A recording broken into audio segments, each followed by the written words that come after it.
NewsRadio. In the last segment, we talked about the Charlie Kirk ongoing tour, and we also spoke about his alleged assailant, that is Tyler Robinson, who is facing the death penalty in Utah. I have been personally involved in death penalty cases, both as a prosecuting attorney and as a defense attorney. And my co-host today, Dave Cawley, is involved in a number of cold cases, including death penalty cases. I want to talk to you about one in just a minute, but these cases, Dave, can go on for so long. I mean, we have an example, just Ralph Menzies. We're trying to decide whether he should be executed. And the problem is that in the 39 years since the homicide it has occurred, let's face it, he's convicted. It's not an allegation anymore. He's suffered from dementia to the point where he may not be competent to be executed. He's not going home anytime soon or ever. Right. But the death penalty may very well be off the table. Whereas looking back, and I'm not trying to, say one way or the other how I feel about the death penalty, had they just pled him to life in prison without the possibility of parole, we wouldn't even be having a conversation about him anymore. Right. You're involved in another case. This is the Lovell case, Douglas Lovell. It's a murder that is alleged to have occurred August 11th, 1985. So we're past the 40-year mark on that one, but it's having some interesting twists and turns. Really interesting stuff, and I'm really grateful for the chance to talk to you, Greg, of all people that I get to sit in here with today, because I think you and I both have perspective. Like you, I don't take a public position on whether the death penalty is right or wrong. That's not what we're here to talk about. But let me kind of just give you the background on the Lovell case, because it's one that I think a lot of people don't know about. In April of 1985, this South Ogden woman, Joyce Yost, was out to dinner with a friend. She left a restaurant in Clearfield, and as she was going out to her car, a man approached her, and basically, he followed her, and then in his car followed her home. Outside of Joyce Yost's apartment in South Ogden, this man approaches the door of her car. She's getting out to go inside her home. He asks if she would like to go out for a drink. She, plays him off, says no. And this man then forces his way into the vehicle and commits a just horrific sexual assault. Ends up abducting Joyce Yost, takes her from her place in his car to his home in the Clearfield Sunset area, and then holds her over the next several hours and continues to assault her. Now, Joyce is a mother of two kids. Her daughter's an adult at the time, and she's got a son who had just recently left to go off to dental school. So she lives alone. She talks this man into releasing her with a promise that she would not go to police. If you just let me go, take me home, I won't tell anybody about this. And so he does. He drives her home, lets her out, and as soon as she gets through the door in her home, she breaks down in tears. She calls her sister and says, "I have been raped." The sister tells her, "Joyce, if you don't call the police, I will." So, Joyce has this fear that if she says anything, that this man is going to make good on a threat and come back and harm her. But she calls the police. The South Ogden police come and interview her. And because this, assault happened partially in Clearfield, they get in touch with Clearfield police. A Clearfield detective comes out and interviews Joyce. Now, this was tape recorded. I've come to know that detective, that former Clearfield detective, very well, and have listened to this recording that he made of his interview just hours after Joyce was assaulted by this man. And it is gut-wrenching. Yeah, I can imagine. But the upshot is this detective did a fantastic job of listening and validating Joyce, got really critical details, and with a matter of hours, he's identified and arrested the suspect, Douglas Lovell. So during the summer of 1985, this case, this criminal rape case, is proceeding through the court. Joyce goes and testifies in a preliminary hearing, and it's set for a trial in August of 1985. And 10 days before that trial is supposed to happen, Joyce Yost disappears. Now, the trial gets delayed, but it doesn't get canceled, which is an interesting kind of wrinkle here, because in a lot of cases, if you don't have an accuser, you don't have a case. But because Joyce had testified at a preliminary hearing, they're able to take this case in front of a jury. Douglas Lovell is convicted, and he's sent to prison. 7 years go by before police develop enough information to charge him with the murder of Joyce Yost. Now, Joyce's body has never been found. We have no physical proof that she's dead aside from Still? That's correct. 40 years later, we don't know where Joyce is. But there was a large blood stain that they found on the mattress inside her apartment the day after she, was reported missing. So this case, it's so fascinating. I'll just say this is the subject of Cold Season 2. If it seems like I'm passionate about it, it's because I've spent a lot of time reporting the case. So Lovell was granted bail while he was pending trial on the sexual assault. Oh, Greg, I wish it was that simple. Okay. No. In fact, part of what I uncovered in the reporting of this case is that a Davis County judge had ordered a no-bail hold on Lovell because of the risk to Joyce Yost. I would have expected that. But there was a secondary case that was happening at the same time where Lovell was suspected in a car theft case in Salt Lake County. So a Salt Lake detective came and picked him up from the Davis County jail, took him to the Salt Lake County jail to be booked on this car theft chase, and the Salt Lake County jail didn't check to see that he had a no-bail hold, my word. And they booted him out. Because a car theft wasn't a big, serious case that you'd hold somebody without bail. Correct. So he's out free, but the investigators don't realize it in the lead up to this trial. Long story short, Lovell ends up in a situation where he's caught on a hidden. It is that's horrible. It is awful. Yeah. It never should have happened. Right. In 1992, Lovell was charged with this capital homicide. You allegedly murdered a witness to prevent her from testifying against you. That is a death penalty type murder case. Plea negotiations take place, and ultimately, the Weber County Attorney's Office offers Lovell a deal. If you lead us to Joyce Yost's body, we will take death penalty off the table. So Lovell tells them, I left her body up on the old Snow Basin Road, and if we go up there and search, we will find her. They go up and search. They don't find her. Lovell, he's now pleaded guilty to this crime. So now what do you do? But the deal isn't good because he hasn't led him to the body, and so a judge sentences him to death. That was in 1993, okay? We go almost 20 years. Well, let's see, 93... Yeah, to 2011, the Utah Supreme Court ends up overturning that death sentence because of a technical error that the judge made advising Lovell of his rights during his sentencing in 1993. So that set the stage in 2015 for a trial where now you're 30 years on from the crime. Lovell has a trial.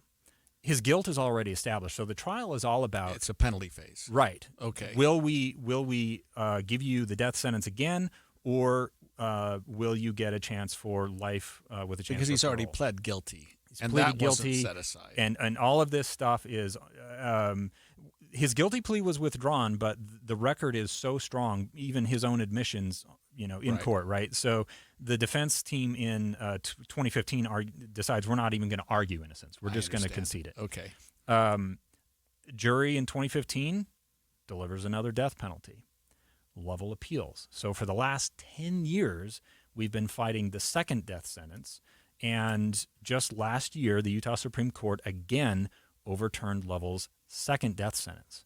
So we're basically at a point 40 years later in this case where they are going to go in front of another jury and try to get a third death sentence for the crime that happened 40 years ago, all while we don't know where Joyce Yost's body is.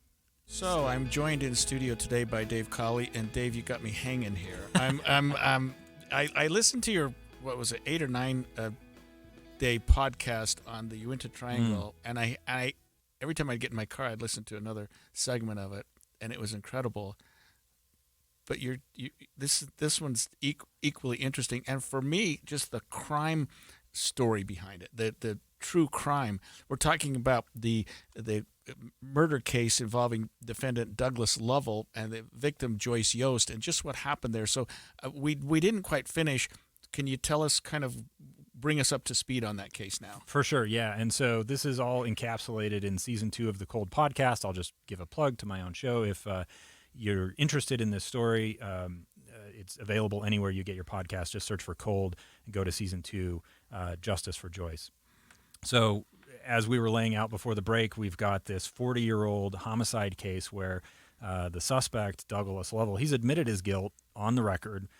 Went to trial in 2015. Didn't even contest that he did the crime. Admitted his guilt to the homicide. To the homicide of Joyce and Yost. to the assault. Yep. To prevent her from testifying that he had allegedly raped her. So here we are 4 decades later, and the lingering questions are not whether or not Lovell is guilty of the crime. He said he was, but it's where did he take Joyce Yost's body, because we don't have it, we don't know, and whether or not he will ever actually face death. He's been twice sentenced to death and twice had that overturned. So with respect to the death penalty, I'll just digress for just a second. We talk about aggravating circumstances, and in order to make a homicide case an aggravated murder, you have an aggravating circumstance, and in this case, a very clear one would be to prevent a witness from testifying. Correct. And so that's the hook, at least one of the hooks. He may have several, but so what's the status of the case now? So, yeah, the reason why we're talking about this today, Greg, is because there was a court hearing yesterday that, I was... Literally yesterday morning, yeah, a virtual court hearing where, Lovell appeared, his attorney, so his defense attorney, who just last year succeeded in getting his second death sentence overturned, basically said he won't talk to me anymore. For the last month, I've been trying to get Lovell to talk to me. He won't respond to me. He won't take my calls. He won't communicate at all. We've had a complete breakdown in communication. And so she told a judge up in Davis County, I need off the case because I cannot, assist him. Well, the problem with that is, of course, in a death penalty case, as a defense lawyer, you have to have special qualifications and experience. We call it a Rule 8 qualification. Exactly. Or some right. people call it death qualified. You know it, and you have it, I believe. Yes. So if she is allowed to withdraw, then the judge has to find somebody else. And it's a 40-year-old case with, I've been trying to jam through the basic details for the last 10 minutes, but you can imagine as a lawyer, you've got so much homework that you have to do on a case Sure. like this. And so what that means is Lovell is waiting for a new sentencing hearing because his last death sentence was overturned, but this switch in the attorneys, which the judge approved, means we're a year away. So a sentencing hearing, Dave, would be what I would call a guilt phase trial. That's correct. With a jury of 12. That's who correct. have to decide whether or not there's sufficient evidence to establish beyond a reasonable doubt that the penalty of death is appropriate rather than life in prison, or maybe life without the possibility of parole, which opens another can of worms that I don't know that we want to get to. Right. Because that wasn't the law when it occurred, and doesn't apply now. And anyway, go ahead. So I think what's really interesting here, though, is, I've been for a number of years now staying in touch with Joyce Yost's family, and in particular close contact with her daughter, Kim Salazar. Now, Kim was an adult when her mom disappeared, but for her entire adult life, for 40 years, she has lived with this case. She has shown up to every court hearing. She is in contact with the Weber County Attorney's Office step by step by step. And, I asked her yesterday, how does she feel? Because what was ironic to me is the judge made Lovell yesterday say on the record that he was waiving his right to a speedy trial. So as a criminal defendant, he has a right to have this sentencing hearing done as quickly as possible. Right. And the judge needs him to say, I waive that. And I had to just kind of think to myself, he's waiving his right to a speedy trial in a case that happened 40 years ago. Right. And at the same time, the victim's daughter, Kim, is telling me, where are our rights? Where my right to a speedy trial. Right.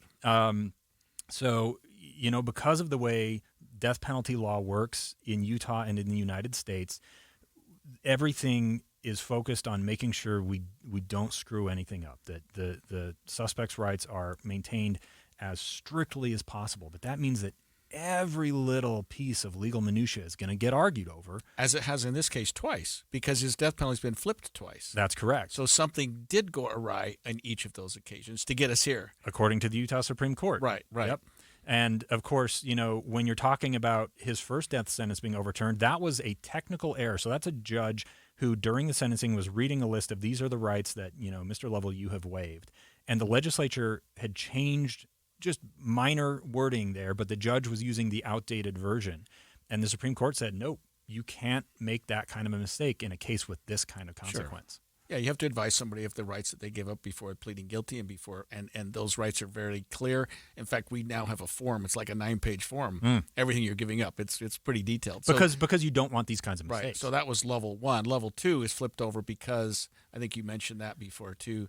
This was really interesting during the 2015 trial. Lovell's whole thing in trying to avoid the death penalty is to make the argument to the jury that during his time in prison that he's been reformed, and so they bring in a number of members of the clergy who have spoken to him at the prison over the years, and some of the discussion in front of the jury in this 2015 trial revolved around Lovell being excommunicated from the Church of Jesus Christ of Latter-day Saints, whether he had ever tried to get back in, and on appeal his lawyer argued that improperly basically gave the jury the option to maybe consider that, this is a matter for a higher power, right? Not a matter of law.